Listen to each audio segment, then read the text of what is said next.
अस्सलाम वालेकुम, कैसे हैं आप सब लोग? उम्मीद करती हूँ कि अल्लाह के फज़ल व करम से आप लोग ठीक-ठाक होंगे। मैं भी ठीक हूँ, अल्लाह का शुक्र, अल्लाह का करम। आज के व्लॉग का जो मैं स्टार्ट कर रही हूँ, वो बाहर से कर रही हूँ और ये वीकडेज़ थे और मैं जॉब से फ्री होके डॉलर ट्री पे आई थी क्योंकि रास्ते में ही डॉलर ट्री आता है, तो वहाँ से मुझे कुछ ऑर्गेनाइज़र लेने थे अपने किचन के लिए, तो मैं यहाँ पे आ गई थी। मैंने अपना किचन पहले ऑर्गेनाइज़ किया था लेकिन उसमें कुछ कैबिनेट्स ऐसी थी जो कि रह गई थी। उनमें से एक जो कैबिनेट होगी वो मैं आज सेट करूँगी, तो उसी के लिए मैं यहाँ पे आई हूँ। और फिर यहाँ पे फिर मैंने थोड़ी बहुत स्टोर की वीडियो बना ली थी क्योंकि स्टोर बिल्कुल फुल था। कुछ मौके इनके ऐसे आते हैं जहाँ पे स्टोर बहुत ज़्यादा फुल होता है और हर चीज़ यहाँ पे मिलती है। तो मैंने वो चीज़ें भी वीडियो में ली हैं कि ज़ाहिर-सी बात है बहुत से लोग नए होते हैं तो उनको पता नहीं होता कि चीज़ें कहाँ से मिलती हैं। तो ये जो बास्केट थी ये $3 और $5 की बास्केट थी और क्योंकि यहाँ पे अब $3 और $5 की चीज़ें भी आ चुकी हैं। पहले सिर्फ़ $1 की होती थी, लेकिन जो अब $1 की होती थी वो भी अब $1.25 में इन्होंने कर दी हैं। क्योंकि हर चीज़ बहुत ज़्यादा एक्सपेंसिव हो गई है, कहीं पे भी आप चले जाओ डबल प्राइसें हो गई हैं, तो उसी तरह फिर डॉलर ट्री वालों ने भी अपनी प्राइस थोड़ी बढ़ा दी है। और यहाँ पे भी हैलोवीन का फुल स्टफ आया हुआ था, भरे हुए थे, सारे स्टोर जो थे वो फुल थे क्योंकि लोग बहुत ज़्यादा यहाँ पे घरों की डेकोरेशन करते हैं, मैं आपको पहले भी बता चुकी हूँ। और ये ऑर्गेनाइज़र थे और यहाँ पे वैक्यूम बैग मिलते हैं। अगर आपके पास स्टोरेज कम होती है तो आपको ये बैग यूज़ करने चाहिए क्योंकि ये जगह कम लेते हैं। और यहाँ पे मैं आ गई थी जी अपने एरिया में और जो कलर मुझे चाहिए था वो तो मुझे नहीं मिला था, तो जो इनके पास अवेलेबल था क्योंकि मैं 2-3 दफ़ा इनके पास आ चुकी थी, तो मुझे अपना जो कलर चाहिए था वो नहीं मिला था। फिर मुझे जो मिला वो मैंने लिया और फिर मैं निकल आई थी और घर जाके फिर आपको शॉपिंग दिखाते हैं। यहाँ पे हम लोग निकल चुके थे घर के लिए।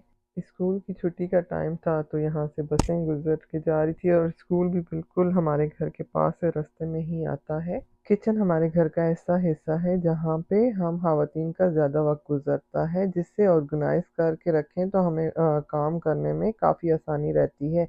आज की व्लॉग में ऐसी आपको टिप और ट्रिक आपसे शेयर करूँगी जिसकी वजह से आपको किचन क्लीनिंग और मेंटेन रखने में आपको काफ़ी हेल्प मिलेगी।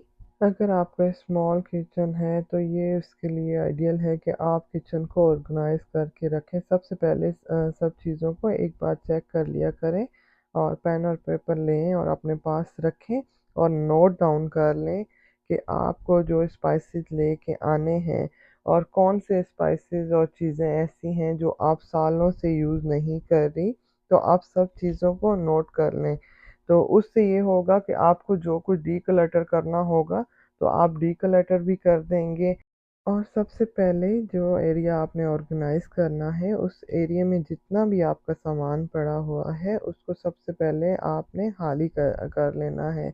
जब आप उस एरिया को खाली कर देंगे तो उससे आपको अंदाज़ा हो जाएगा कि आपकी कैबिनेट में कितनी जगह आपके पास बची है, आपके पास कितनी स्पेस है जिसे आप यूटिलाइज़ कर सकती हैं।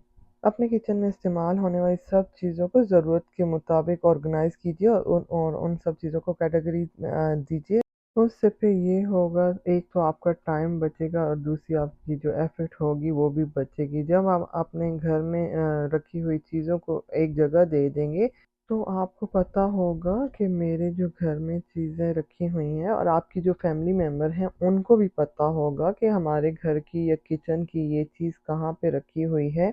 तो उनको भी जो चाहिए होगा वो खुद जाके ले लेंगे, बार-बार वो आपसे आके पूछेंगे नहीं और इससे आपकी भी बचत होगी टाइम की, उनकी भी बचत हो। जब आप किचन को ऑर्गेनाइज़ करेंगी और किचन को आप इस तरह सेट करेंगी कि आपकी जो चीज़ें हैं, हर हर जो चीज़ होगी उसकी अपनी एक जगह होगी, तो आपको चीज़ें निकालने में और रखने में फिर आसानी होगी। वैसे तो ऐसा होता है कि अगर हमें कोई ज़रूरत होती है, हम लोग किचन में काम कर रहे होते हैं, हमें कुछ ज़रूरत होती है, पहले हमें सब कुछ निकालना पड़ता है और सब कुछ जब हम निकालते हैं और पीछे से अपनी चीज़ जो ज़रूरत की होती है वो निकालते हैं, फिर दोबारा से सारी चीज़ें हम लोग रखते हैं, तो उसमें हमें एक तो एफ़र्ट भी लगती है, दूसरा हमारा टाइम भी वेस्ट होता है।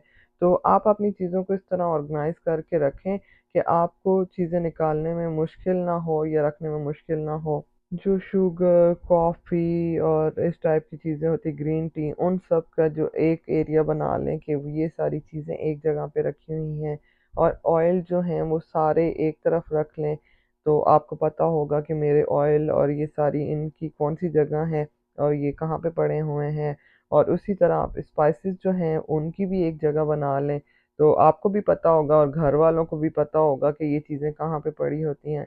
सम टाइम ऐसा हो जाता है कि घर में से किसी की तबीयत ख़राब हो जाती है, जैसे कि आपकी अगर तबीयत ख़राब हो जाती है, तो घर में कुछ ऐसी चीज़ें रखी होती हैं कि जैसा कि हम लोग कहवा बना रहे होते हैं, ऐसी चीज़ें रखी होती हैं कि सम टाइम आपके हस्बैंड को करना पड़ जाता है। तो हर चीज़ की अपनी जगह होगी, तो उनके लिए भी जाके देखना, और आपके घर के बाकी जो मेंबर होंगे उनके लिए भी जाके करना आसान हो। मैं पहले शेल्फ लाइनर लेके आई थी, लेकिन एक दो मेरी कैबिनेट रह गई थी जिसमें मैंने वो नहीं चेंज किए थे। तो यहाँ पे मुझे ये अच्छे लगे थे, तो ये मैं लेके आई थी। और जो मैं बास्केट लेके आई थी उनके साथ ये मैच भी हो रहे थे, तो इसीलिए मैं फिर ये डॉलर स्टोर से लेके आई थी। और ये बहुत अच्छे लग रहे थे। साइज़ में ये थोड़े छोटे थे, लेकिन मैंने कहा सोचा कुछ नहीं होता, मैं यूज़ कर लूँगी इनको, क्योंकि ये देखने में बहुत अच्छे लग रहे थे। और जो मुझे इनका कलर भी मिला था, बास्केट का कलर भी मिला था, वो इनके साथ मैच ही था, तो फिर इसीलिए मैंने ये लिए थे। और ये सारी चीज़ें मैं डॉलर ट्री से लेके आई थी, और डॉलर ट्री से ये सारी चीज़ें लेके आने का मकसद ये है कि अगर आपको कम बजट में चीज़ें मिल रही हैं तो आप वो क्यों ना लें। और चीज़ें भी अच्छी हैं, क्वालिटी इनकी अच्छी है, मैं पहले भी यूज़ कर चुकी हूँ। मेरे चैनल पे पहले भी एक ऑर्गेनाइज़र की मैंने वीडियो बनाई थी, और उसमें भी मैंने डॉलर ट्री की चीज़ें इस्तेमाल की हैं। आप लोग बताइएगा कि मेरी कैबिनेट आपको कैसी लगी है। मुझे तो बहुत अच्छी लग रही थी, और कलर मैंने और सोचा था, लेकिन ये कलर भी बहुत अच्छा लग रहा था। और उसके बाद जी चलती हूँ रेसिपी की तरफ। और रेसिपी में आज जो मैं बनाने जा रही थी, आज मैं पास्ता बनाने लगी थी। उसके लिए सबसे मैंने पहले ऑयल ले लिया था, और ऑयल में मैंने जिंजर गार्लिक का पेस्ट ऐड किया था। उसको थोड़ा सा ब्राउन करने के बाद यहाँ पे मैंने ऑनियन को ग्राइंड कर लिया था, और ऑनियन को ग्राइंड करके इसमें मैंने ऐड किया था, और थोड़ी देर इसको पकाएंगे। और जब हल्का सा इसका कलर चेंज हो जाएगा तो इसमें मैं टमाटर ऐड करूँगी, और टमाटर को भी मैंने ग्राइंड कर लिया था, और इसमें सारी चीज़ें मैं ग्राइंड करके ही डालूँगी। अब इसमें मैं स्पाइसेस ऐड करूँगी, और स्पाइसेस में मैं इसमें सॉल्ट ऐड करूँगी, टर्मरिक पाउडर ऐड करूँगी, चिली पाउडर ऐड करूँगी, ब्लैक पेपर मैं इसमें ऐड करूँगी। अब इन सारी चीज़ों को मिक्स कर लेंगे, और थोड़ी देर में इसको पकाऊँगी। पास्ते को मैंने बॉईल कर लिया था, और ये मैं इंडियन ग्रोसरी स्टोर से स्वीट कॉर्न का सूप लेके आई थी, और ये इस रेसिपी का राज है। और जब आप इस रेसिपी को इसके साथ बनाएंगे तो बहुत मज़े की ये रेसिपी बनती है। ये जो कॉर्न सूप है ये बहुत मज़े का है। और इसको मैं पानी में डाल के और मिक्स करके रख दूँगी यहाँ पे। और यहाँ पे मैं अपने मसाले को भून रही थी, और जब आपका ऑयल जो है वो ऊपर आ जाएगा, और फिर उसके बाद इस स्टेज पे फिर हम लोग इसमें चिकन को ऐड करेंगे। और यहाँ पे मैंने बोनलेस चिकन लिया था, और बोनलेस चिकन को छोटे छोटे क्यूब में मैंने काट लिया था। अब इसमें मैंने बोनलेस चिकन को ऐड कर दिया है, और अब मैं इसको पकाऊंगी तब तक जब तक ये गल ना जाए। और यहाँ पे मैं इसमें हाफ़ क्रीम ऐड कर रही हूँ। अगर आपके पास हाफ़ क्रीम ना हो तो आप मिल्क भी ऐड कर सकते हैं। मैं इसमें मिल्क भी ऐड करती हूँ, और मैं इसमें क्रीम भी ऐड करती हूँ। और यहाँ पे मेरे पास हाफ़ क्रीम नहीं थी, तो मैंने थोड़ी सी हैवी क्रीम इसमें ऐड कर ली थी।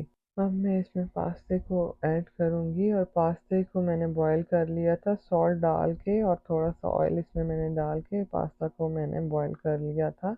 ये रेसिपी बहुत मज़े की बनती है, मेरे हस्बैंड को बहुत ज़्यादा ये रेसिपी पसंद है। और ये रेसिपी जो है मेरी एक फ्रेंड है, उन्होंने मुझे दी थी।